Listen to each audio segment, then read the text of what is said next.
So this is Joe. I want Joe. Tell me about your spoons. What do you mean? Tell you about the spoons?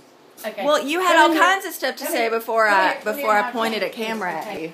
Well, I'm going to teach you how to design a spoon. Okay.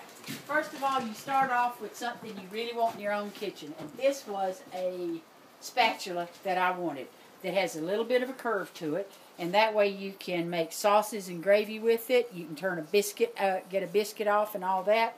And then I tell everybody too that you want plenty of gravy where we're from because we consider gravy a beverage. Okay, so then you take this and you make it into a spoon. See this? Ah. So this is the gravy shovel, otherwise known as the last best spoon. So you can get up under something and you can scoop up the gravy. So there's the last best spoon. And then I decided what I was going to do was I was going to make a spoon that do everything. It was going to have an oven push-pull, a spatula, a spoon, an oven push-pull, and a fork. And I was going to call it the does-all. Well, I made it, but it didn't look like a does-all. It looks like a devil. And this right over here is the kitchen devil. See? It's got the horns on it.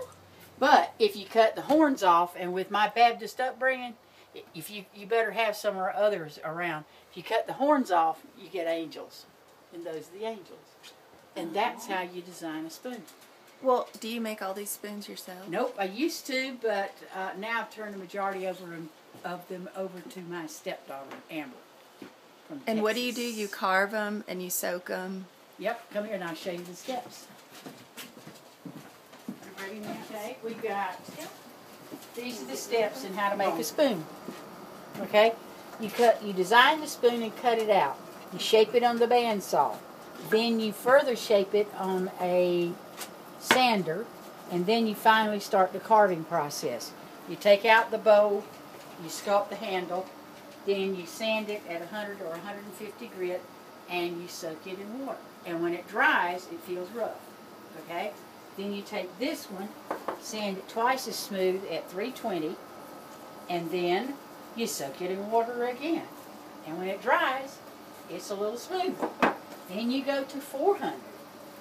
Sand it, soak it in water. When it dries, it's almost ready. And then finally, you polish it at 600. And that's the way a spoon ought to look. How long does it take to make a spoon? For bloody ever. That's the truth, right?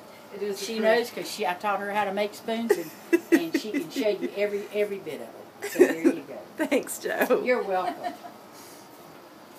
And that's the honest to God's truth, isn't it, Sherry? It is.